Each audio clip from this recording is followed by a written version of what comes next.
नमस्कार, मी अक्षय पुन्हा एकदा तुम्हा सर्वांचं एडीएन बातमीपत्रात मनपूर्वक स्वागत करतोय। आज दिवसभरात घडलेल्या संपूर्ण घटनांचा आढावा आपल्याला घ्यायचाच आहे, परंतु त्या अगोदर नजर टाकूया आज दिवसभरात घडलेल्या काही महत्त्वाच्या आणि ठळक घडामोडींवरती। कन्नड नगरपालिका व्यापारी संकुलाची गजबजलेली दुमजली इमारत कोसळली। नगरपालिकेचीच इमारत कोसळल्याने प्रशासनाच्या कारभाराचं निघालंय वाभाडे। तर पडेगाव तो मिटमिटा 30 मीटर सर्व्हिस रस्त्यासाठी छत्रपती संभाजीनगर महानगरपालिका अतिक्रमण पथकाकडून मोठी कारवाई। मोठ्या फौज फाट्यासह कर्मचाऱ्यांकडून अनेक मालमत्ता जमीनोदस्त। आता बघूया सविस्तर बातम्या। नगर परिषदेची मुख्य बाजारपेठेतील नगर परिषद कार्यालयाच्या लगत तहसील कार्यालयाच्या अगदी समोर असलेली दुमजली व्यापारी संकुलाची गजबजलेली इमारत बुधवार रोजी अक्षरशः पत्त्यासारखी कोसळली आहे। व्यापारी संकुलात असलेल्या 38 गाळ्यांपैकी 8 गाळे कोसळले असून लाखोंचं नुकसान झालंय। सदर दुमजली इमारतीतील विविध प्रकारची दुकाने थाटलेली होती। तहसील कार्यालय, नगर परिषद कार्यालय जवळच शहर पोलीस ठाणे आणि इतर काही कार्यालय तसेच मुख्य बाजारपेठेकडे जाणारा मुख्य रस्ता असलेल्या या इमारतीतील सर्व गाळ्यांमध्ये दुकानं होती। यात प्रामुख्याने सेतू सुविधा, स्टॅम्प वेंडर, झेरॉक्स, डीटीपी, कपड्यांची दुकानं यासह चहा नाश्ता, टेलर अशी विविध दुकाने होती। ग्राहक तालुक्यातील नागरिकांचा सतत राबत असलेली ही नगर परिषदची इमारत होती। सतत इमारत ही जीर्ण झाली असून इमारतीचा बिमला, जिन्याजवळील कॉलम, गॅलरी आदी भागात सडी गेले होते। काही भाग खचलेला असल्याने धोकादायक आहे, कधीही कोसळू शकतो। इमारतीचा खचलेला भाग पाडणं गरजेचं असून गाळा मालकांनी 3 दिवसाच्या आत गाळे रिकामे करावेत अशी सूचना मागील महिन्यात 20 जून रोजी दिली होती। मात्र इमारत कोसळली त्या क्षणी ही सर्व दुकाने नित्य नियमाप्रमाणे सुरू होती। सदर इमारतीचा पहिला मजला 40 वर्षांपूर्वीचा होता। इमारतीचं बांधकाम लोड बेरिंगचं होतं, तर वरचा मजला देखील सुमारे 20 वर्षांपूर्वीचा होता। मे महिन्यात झालेल्या पावसाचं 1.5 फूट पाणी इमारतीवरती साचलं होतं। दरम्यान गुरुवारी दुपारी इमारतीचा काही भाग कोसळू लागल्याचं लक्षात आल्याने दुकान मालक दुकानाबाहेर पळाले, ग्राहक देखील दुकानाबाहेर आले। सदर इमारत कॉर्नरला असल्याने मुख्य रस्ता तसेच सिद्दीकी शाह बाबा दर्गा रस्ता अशा दोनही बाजूला आहे। दोनही कडील भाग कोसळला। यावेळी नागरिक मोठ्या संख्येने जमा झाले होते।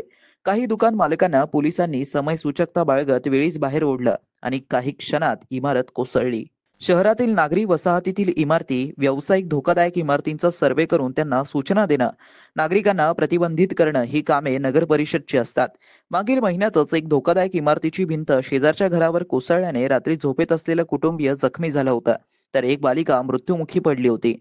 आजची कोसळलेली इमारत ही नगर परिषदचीच होती, मात्र स्वतःच्या मालकीची इमारत पत्त्यासारखी कोसळेपर्यंत नगर परिषद अधिकारी केवळ नोटीसवर नोटीस खेळ होते काय? सतत गजबजलेली इमारत कधीही कोसळू शकते अशी सूचना देऊन पुढे इमारत कोसळेपर्यंत हातावरती हात ठेवून होते। त्यामुळे स्वतःची इमारतीच्या बाबतीत असं असेल तर इतरांच्या बाबतीत काय, असा प्रश्न नागरिकांकडून उपस्थित केला जातोय। यात सुदैवानं जीवितहानी झालेली नाहीये, मात्र अनेक दुकानदारांचं नुकसान झालंय। व्यावसायिकांनी देखील परिस्थिती आणि परिस्थितीचं गांभीर्य माहीत असताना नगर परिषदने 15 दिवसांपूर्वी सूचना देऊन आदेशित केलेलं असताना वेळीच दुकाने रिकामी केली असतील तर झालेलं नुकसान टाळता आलं असतं। नगर परिषद प्रशासनाची ही जबाबदारी आहे, तितकीच जबाबदारी दुकानदार, गाळे मालक यांचीही असल्याची चर्चा नागरिकांमध्ये आहे। नगरपालिकेच्या वतीने मागील काही दिवसांपासून शहरातील मुख्य रस्त्यालगत सर्व्हिस रोड बनवण्यासाठी जोरदार कारवाई सुरू असून गुरुवारी पडेगाव ते मिटमिटा रस्त्यावरती अतिक्रमण हटाव पथकांनी कारवाई करत अनेक मालमत्ता जमीनोदस्त केल्या आहेत। महानगरपालिकेच्या वतीने पडेगाव ते मिटमिटा येथील नागरिकांना या अगोदर नोटीस देऊन मार्किंग केली होती। त्याप्रमाणे या रस्त्यावरती 30 मीटर सर्व्हिस रस्त्याची आखणी मनपा प्रशासनाकडून करण्यात आली। त्यानुसार गुरुवारी सकाळीच अतिक्रमण निर्मूलन कारवाईचे प्रमुख संतोष वाहुळे आपल्या मोठ्या फौज फाट्यासह दाखल झाले। रस्त्यावरती अतिक्रमण व बांधकाम केलेल्या मार्किंगनुसार पाडापाडी कारवाई सुरू केली। यात मोठ्या मोठ्या आस्थापना, इमारती व बांधकाम पाडण्यासाठी कारवाई करण्यात आली असून काही ठिकाणी अतिक्रमणाला पथकाला विरोध करण्यात आला, परंतु अतिक्रमण पथकाने कारवाई केलीच। शहरात आतापर्यंत देवळाई चौक ते महानुभाव आश्रम ते महानुभाव चौक ते नक्षत्रवाडी, केम्ब्रिज चौक ते मुकुंदवाडी, चिखलठाणा या ठिकाणी सर्व्हिस रस्त्यासाठी कारवाई करत अनेक अनधिकृत बांधकाम, आक्रमित जमीनोदस्त करण्यात आले। गुरुवारी पडेगाव मिटमिटा या ठिकाणी 30 मीटर सर्व्हिस रस्त्यासाठी कारवाई करण्यात येत आहे. या कारवाईमध्ये अतिक्रमण निर्मूलनचे प्रमुख संतोष वाहुळे, उपायुक्त सविता सोनवणे, सहाय्यक आयुक्त झोन क्रमांक 1 चे संजय सुरडकर, झोन क्रमांक 2 चे सहाय्यक आयुक्त रमेश मोरे, इमारत निरीक्षक मजर अली, रवींद्र देसाई, सागर श्रेष्ठ, नागरी पथक मित्र प्रमुख प्रमोद जाधव यांच्यासह पोलीस विभागातील मनपा अतिक्रमण हटाव पथकातील अधिकारी कर्मचारी यामध्ये सहभागी झाले होते.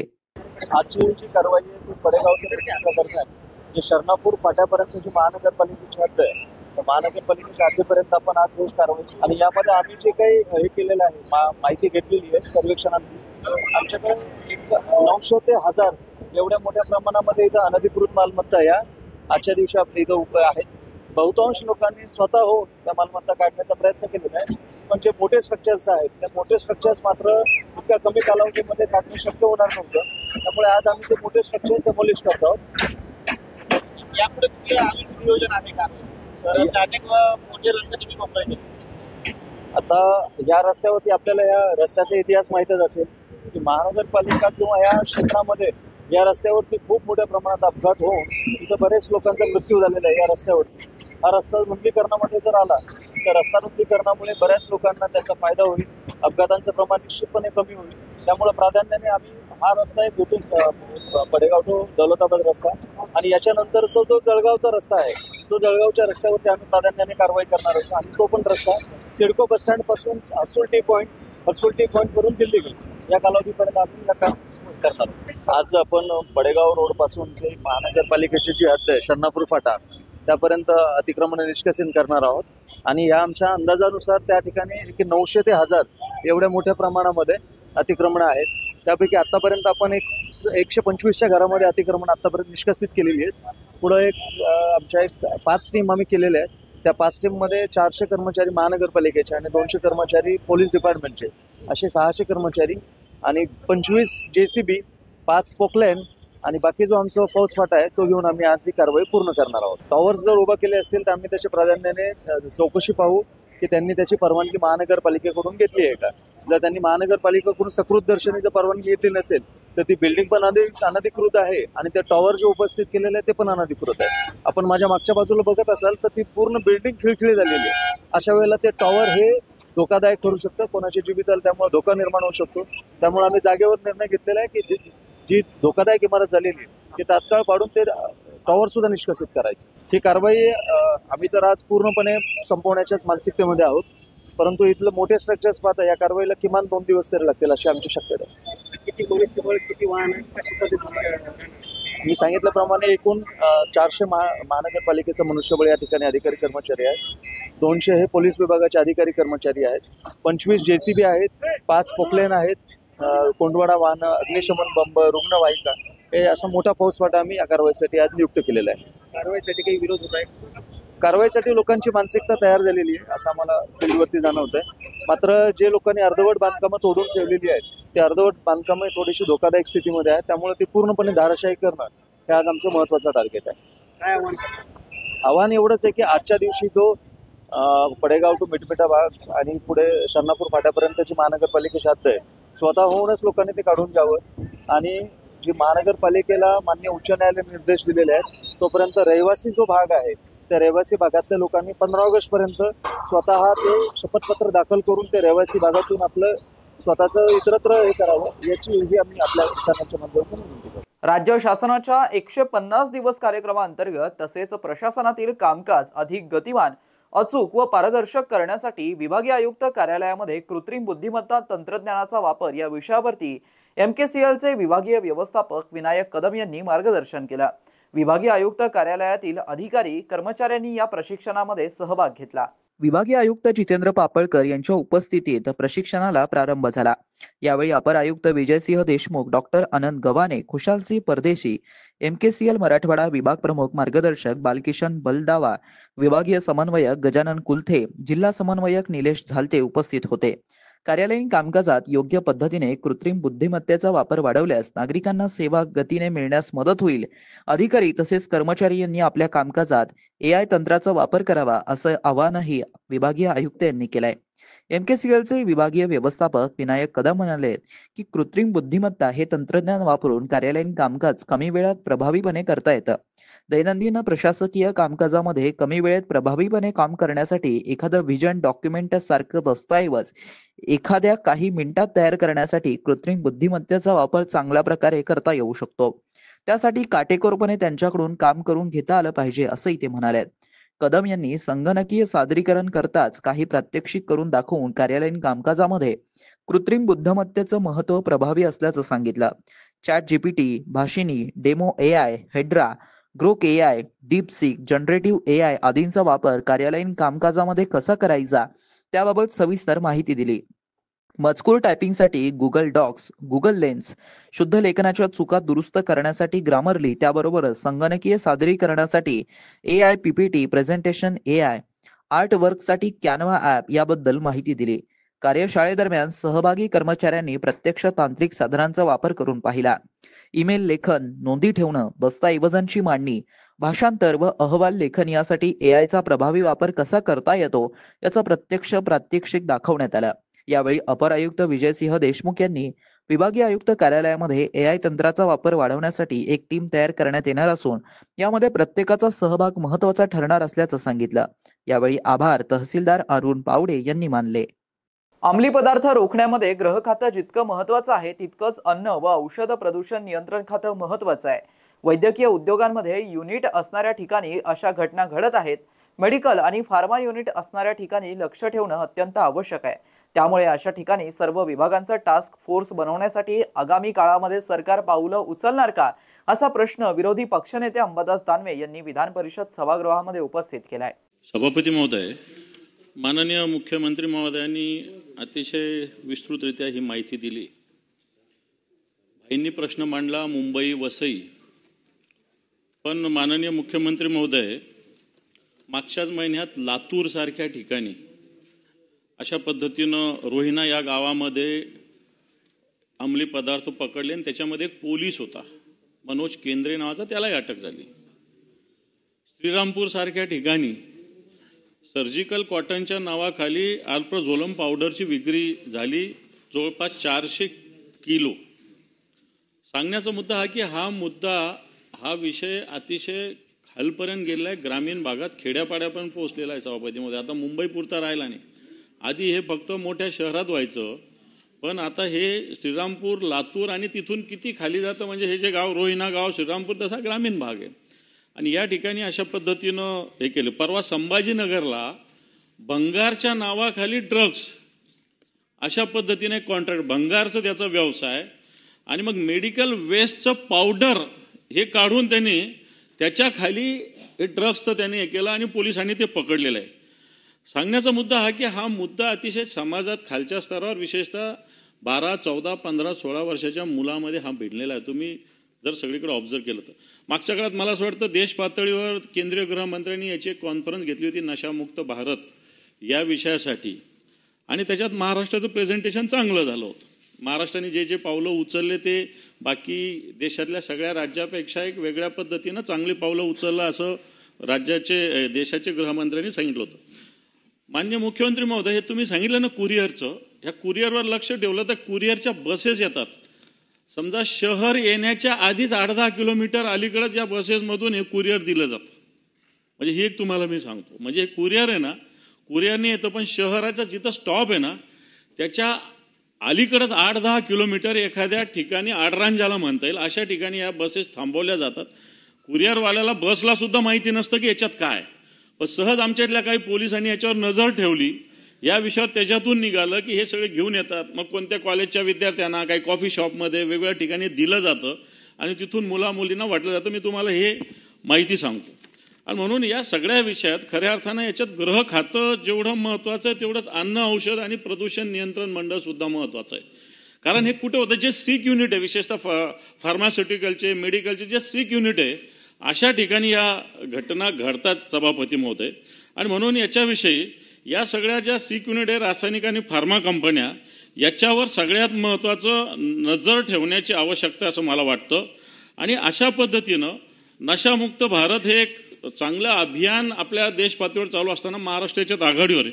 परंतु जेवढं आघाडीवर तेवढ्यात जास्त घटना, सगळ्यात जास्त अटक महाराष्ट्रातच आहे, सगळ्यात जास्त आरोपी महाराष्ट्रातच आहे. मला असं वाटतं हे काही अभिमानाचं नाही आपल्याला. आणि म्हणून याच्यासाठी येणाऱ्या काळामध्ये असे जे युनिट आहे जिथं जिथं या सगळ्या गोष्टी होत आहेत, मला वाटतं याच्यावर सगळे विभाग मिळून, फक्त पोलीस या यंत्रणेत जबाबदार आहे किंवा त्यांनीच पकडावं अशातला काही भाग नाही आहे. याच्यामध्ये हे सगळे उद्योग विभाग, अन्न औषधी प्रशासन विभाग, त्याच्यानंतर MPCB या सगळ्या विभागाचा एक टास्क फोर्स आगामी काळात सरकार बनवणार का, हा माझा प्रश्न आहे. शहरवासियांना एक सुवर्ण संधी. तुम्ही एखादा व्यवसाय करताय का? मग ADN वरती जाहिरात करा आणि मिळवा व्यवसायात मोठा फायदा. तर वाट कसली बघत आहात? आताच खाली दिसत असलेल्या नंबरवरती संपर्क साधा. आपल्याला अजूनही काही बातम्यांचा आढावा घ्यायचा आहे, परंतु इथे वेळ झाली आहे एका छोट्याशा ब्रेकची. कुठे जाऊ नका, पाहत रहा ADN न्यूज.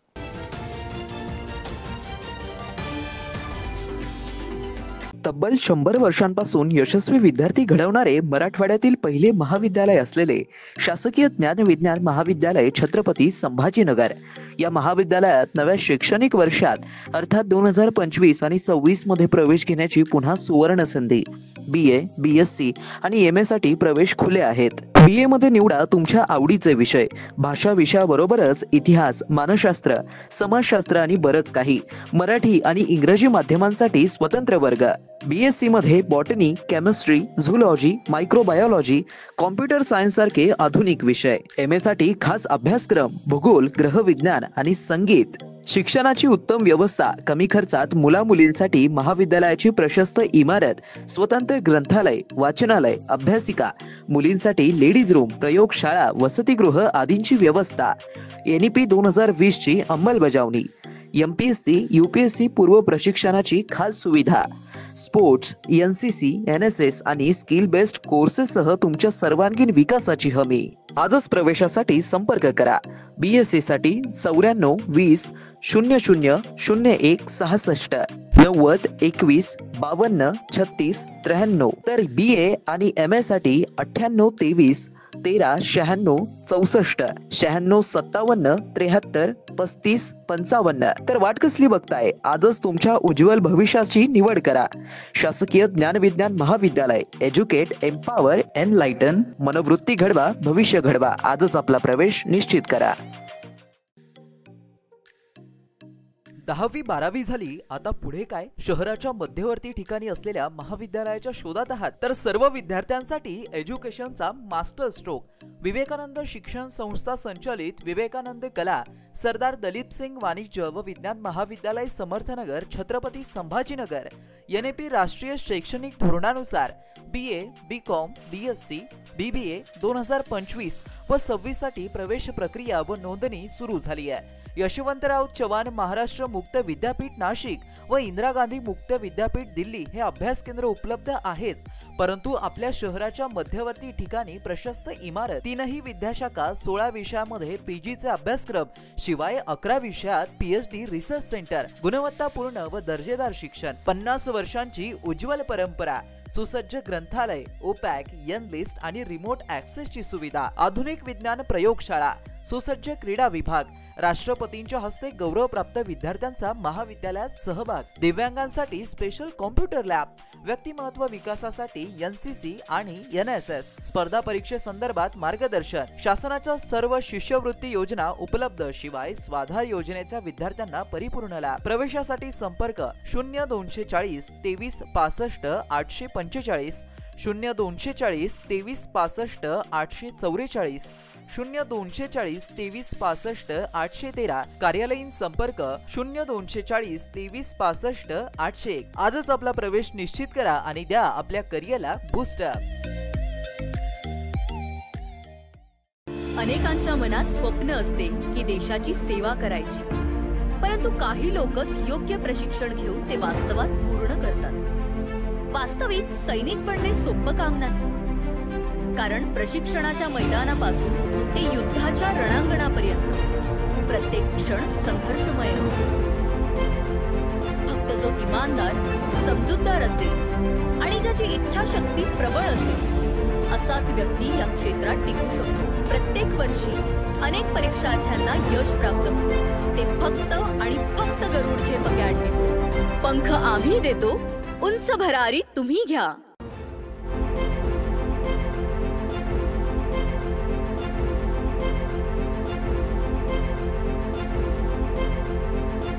शिक्षण असो किंवा नोकरी, कुठल्याही कामानिमित्त छत्रपती संभाजीनगर येथे येत असाल तर तुमच्या घरगुती जेवणाची चिंता आता मिटली।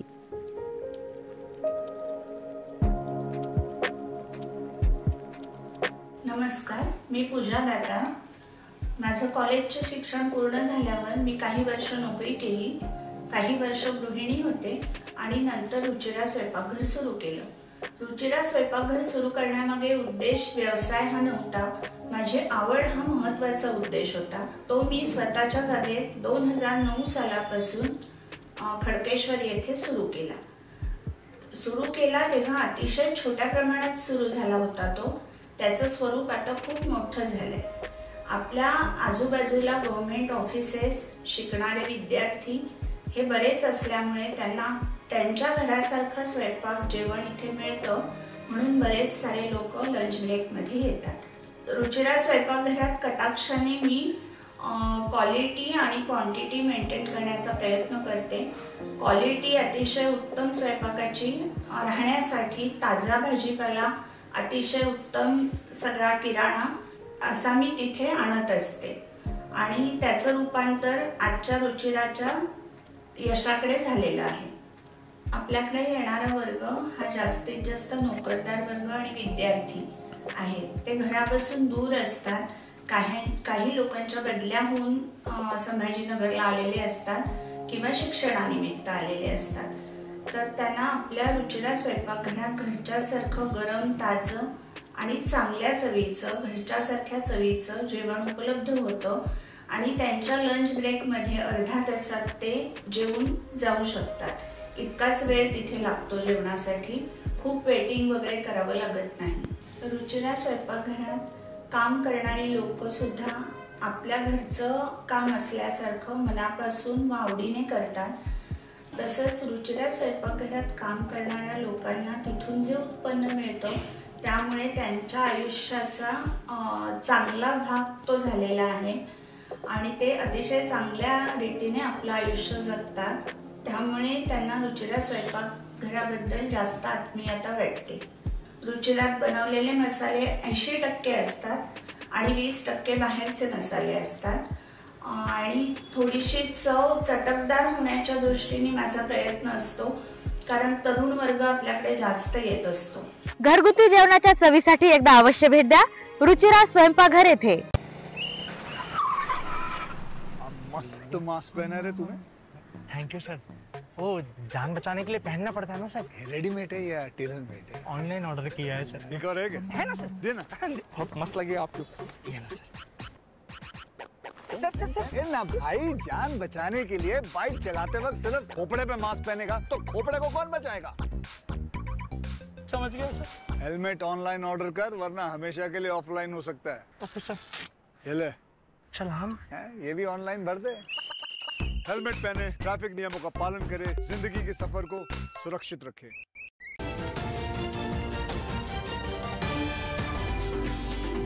ब्रेक नंतर पुन्हा एकदा स्वागत। आपण बघत आहात एडियन बातमीपत्र।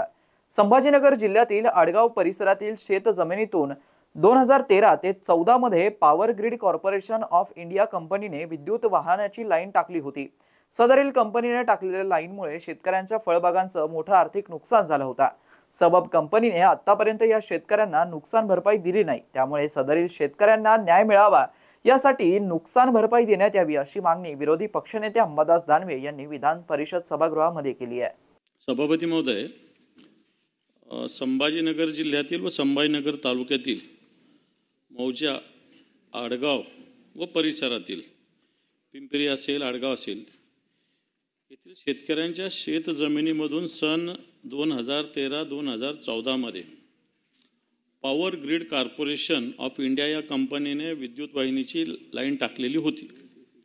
सदर कंपनीने टाकण्यात आलेल्या लाईनमुळे शेतकऱ्यांच्या फळबागांचे मोठ्या प्रमाणात नुकसान झालेले आहे। मोसंबी असेल, आंबा असेल, चिक्कू असेल व सीताफळाची झाडे तोडण्यात आल्याने शेतकऱ्यांचे मोठ्या प्रमाणात आर्थिक नुकसान झालेले होते आणि हे नुकसान झालेले असताना या power grid corporation of India कंपनीनं अजूनपर्यंत या शेतकऱ्यांना सभापती महोदय न्याय दिलेला नाही आणि म्हणून विशेष उल्लेखाच्या माध्यमातून ही सूचना मी आपल्याला मांडतो की या शेतकऱ्यांना न्याय मिळावा। खाम नदी पुनरुज्जीवन अभियानांतर्गत जिल्हा परिषद मुख्य कार्यकारी अधिकारी अंकित यांनी पाटोदा, नायगाव व वळदगाव येथे भेट देऊन पाहणी केली आहे। मुख्य कार्यकारी अधिकारी तथा प्रशासक अंकित यांच्या हस्ते वृक्षारोपण देखील करण्यात आलंय। माननीय पंतप्रधानांनी मन की बात मध्ये छत्रपती संभाजीनगर तालुक्यातील पाटोदा गंगापूर नेहरी ग्रामपंचायतचा गौरव केल्यानंतर आज पाटोद्याच्या ग्रामस्थांचं अभिनंदन करण्यासाठी आणि खाम नदी पुनरुज्जीवन अभियानाच्या अनुषंगाने जिल्हा परिषदेचे मुख्य कार्यकारी अधिकारी तथा प्रशासक अंकित, MRGS तथा पाणी व स्वच्छता विभागाचे उपमुख्य कार्यकारी अधिकारी अनुपमा नंदनवरकर, डॉक्टर संजय वाघ, विस्तार अधिकारी ज्ञानेश्वर जायभाई यांनी पाटोदा, नायगाव व वळदगाव या गावांना भेट देऊन केलेल्या कामाची पाहणी करून त्यांचं कौतुक केलं। यावेळी मुख्य कार्यकारी अधिकारी यांनी शाळेत सुद्धा भेट देऊन पाहणी केली। स्वच्छता व्यवस्थापन व मूलभूत सुविधा पाहणी दरम्यान गावामध्ये घनकचरा व्यवस्थापन प्रभावीपणे राबवले जात आहे। घरोघरी कचरा संकलन व वर्गीकरण, शास्त्रोक्त विल्हेवाट लावण्याची प्रणाली, गावकऱ्यांचं चांगलं सहकार्य व जनजागृती यामुळे व्यवस्थेची अंमलबजावणी प्रभावी झाली आहे। इकोसत्व व ग्रामपंचायत यांच्या संयुक्त प्रयत्नामुळे कचरा व्यवस्थापन यंत्रणा अधिक सशक्त झाली आहे। मुख्य कार्यकारी अधिकारी अंकित यांनी इकोसत्वच्या कार्यपद्धतीची माहिती देऊन कौतुक केलंय। डम्पिंग पॉइंटची समाप्ती, कचऱ्याचा MRF केंद्रात विल्हेवाट, ग्रामपंचायतीच्या वतीने उभारण्यात आलेल्या MRF केंद्राची पाहणी करत त्याची क्षमता, संकलन, वर्गीकरण आणि प्रक्रिया यावरती चर्चा करून अधिकाऱ्यांनी काही सुधारणा करण्याबाबत सूचना दिल्या। नदी खोलीकरण व रुंदीकरण कामाची तपासणी, नदी काठावरील ट्रॅक व वृक्षारोपणाचं निरीक्षण व वृक्षारोपण केलं। आढळलेल्या त्रुटींवरती त्वरित उपाययोजना, गावाच्या स्वच्छता व सर्वांगीण विकासासाठी एकजुटीने कार्य करण्याचा निर्धार केला। गावाला पहिल्या क्रमांकावरती आणण्याचं उद्दिष्ट होतं। या भेटी दरम्यान अनेक मान्यवर व ग्रामस्थ उपस्थित होते। ग्रामपंचायत सदस्य, ज्येष्ठ नागरिक, महिला मंडळ, शालेय विद्यार्थी, शिक्षक, अंगणवाडी सेविका, आशा वर्कर्स, बचत गट सदस्य, सामाजिक कार्यकर्ते, ग्रामपंचायत कर्मचारी, संचालिका गौरी मिराशे, व्यवस्थापक निखिल खंडेलवाल, प्रकल्प समन्वयक प्रकाश बकाल, विजय सपकाळ, शिवाजी दामोदरे तसेच सर्व गावकरी मोठ्या संख्येने उपस्थित होते। ईडीएनसाठी विशेष प्रतिनिधी अनिल गायकवाड, कन्नड। मराठी भाषेच्या नावाखाली उत्तर भारतीयांविरुद्ध द्वेष आणि हिंसाचाराचं राजकारण केलं जात असल्याचा आरोप आमदार अबू असीम आझमी यांनी केला असून सपाचे राष्ट्रीय अध्यक्ष अखिलेश यादव यांनी संसदेत द्वेषाचे हे राजकारण उपस्थित करावं आणि सबका साथ सबका विकास या कथित धोरणावरती सरकारला प्रश्न विचारावा असं आवाहन केलंय। यहाँ हर स्टेट की अपनी जबान है। गुजरात में गुजराती, महाराष्ट्र में मराठी, केरल में केरल की लैंग्वेज है। परंतु मैं देख रहा हूँ महाराष्ट्र में जो एक इंटरनेशनल सिटी बोला जाता है, जो इस देश से इकोनॉमिक स्टेट है, यहाँ बहुत सारे लोग बाहर से काम करने आते हैं और अभी जो है मनसे के जरिया जो लोग भी मराठी नहीं बोल रहे हैं उनको मारा जा रहा है। मैं मुख्यमंत्री जी का ध्यान दिलाना चाहता हूँ कि ये वो परप्रांतीय लोग हैं जो यहाँ पर डेवलपमेंट का काम करते हैं। जब आप याद करेंगे, जब कोविड आया था, लोग मुंबई छोड़ के चले गए थे, महाराष्ट्र छोड़ के अपने अपने गांव चले गए थे, तो यहाँ की इंडस्ट्री, यहाँ की फैक्ट्री, यहाँ के बिल्डर्स परेशान थे। ये वहाँ इन लोगों को जो है ट्रेन का टिकट, हवाई जहाज का टिकट, बस यहाँ से फुल करके आप जल्दी आ जाइए, डेवलपमेंट का काम नहीं हो रहा है। यानी डेवलपमेंट के काम में इनका बहुत बड़ा हिस्सा है। लेकिन इस तरह से गुंडागर्दी करना, पर प्रांतियों को मारना कि तुम्हें मराठी ही बोलना पड़ेगा, मैं समझता हूं कि क्या ये कोई कानून बन चुका है? ठीक है, अगर मराठी बोलना जरूरी है तो मराठी सिखाइए उनको। वो मराठी अगर यहाँ से पढ़े लिखे नहीं, बाहर से और टेम्परेरी यहाँ काम करने आए हैं, तो इस तरह से इनके साथ जुल्म जाति बढ़ती जा रही है। मुख्यमंत्री जी जरा ध्यान दें और इसके ऊपर जो लोग भी ये काम कर रहे हैं उनके ऊपर सख्त कार्रवाई करें। मीरा रोड में जो हुआ ना, उनकी वीडियो भी जारी हुई है, उनकी फोटोज भी है, पुलिस जानती भी है, लेकिन पुलिस ने फिर अनजान लोगों के ऊपर केस लिया, उनके ऊपर केस नहीं लिया, उन पर कार्रवाई नहीं हो रही है। ये जमाने से चला आ रहा है, कभी मराठी और हिंदी के बारे में, कभी जो अपर प्रांतीय और महाराष्ट्र के बारे में, इस तरह की चीजें हो रही है। नक्सम है, अभी श्री अखिलेश जी हमारे अध्यक्ष जी से मैं कहूंगा कि पार्लियामेंट में इस इशू को उठाएं। एक तरफ पार्लियामेंट में एक कमेटी है जो हिंदी को प्रमोट करने के लिए काम करती है कि देश में हिंदी में काम हो, सेंट्रल गवर्नमेंट के सारे काम हिंदी में होते हैं, और एक तरफ इस तरह से इस देश के लोगों को मारा जाए, अपमानित किया जाए, रिक्शे वालों को। अगर इनको मारना है ना, तो जो बड़े बड़े कारपोरेट जिनके पूरे भारतवर्ष में जिनके बिजनेस से हेड ऑफिस मुंबई में है, इनसे मराठी बोलवाइए ना, इनसे आप नहीं बात करेंगे। आप रिक्शे वालों को, फेरी वालों को, जो बेचारे रोजी रोटी कमाने हैं, उनको मारेंगे। मुख्यमंत्री जी इधर ध्यान देकर के ना इसके ऊपर एक जोरदार तरीके से आप कदम उठाइए और ऐसे लोगों को इनसे लोगों के खिलाफ जोरदार तरीके से केस फाइल होना चाहिए और इनका मुंह बंद होना चाहिए। शेवटी पुन्हा एकदा नजर टाकूया आज दिवसभरात घडलेल्या काही महत्त्वाच्या आणि ठळक घडामोडींवरती। कन्नड नगरपालिका व्यापारी संकुलाची गजबजलेली दुमजली इमारत कोसळली। नगरपालिकेचीच इमारत कोसळल्याने प्रशासनाच्या कारभाराचं निघालंय वाभाडे। तर पडेगा तो मिटमिटा 30 मीटर सर्व्हिस रस्त्यासाठी छत्रपती संभाजीनगर महानगरपालिका अतिक्रमण पथकाकडून मोठी कारवाई। मोठ्या फौज फाट्यासह कर्मचाऱ्यांकडून अनेक मालमत्ता जमीनोदस्त। आणि याबरोबरच हे बातमीपत्र इथेच संपलं। पुन्हा भेटूया पुढील बातमीपत्रात। तोपर्यंत पाहत रहा आपल्या हक्काचं बातमीपत्र ADN न्यूज।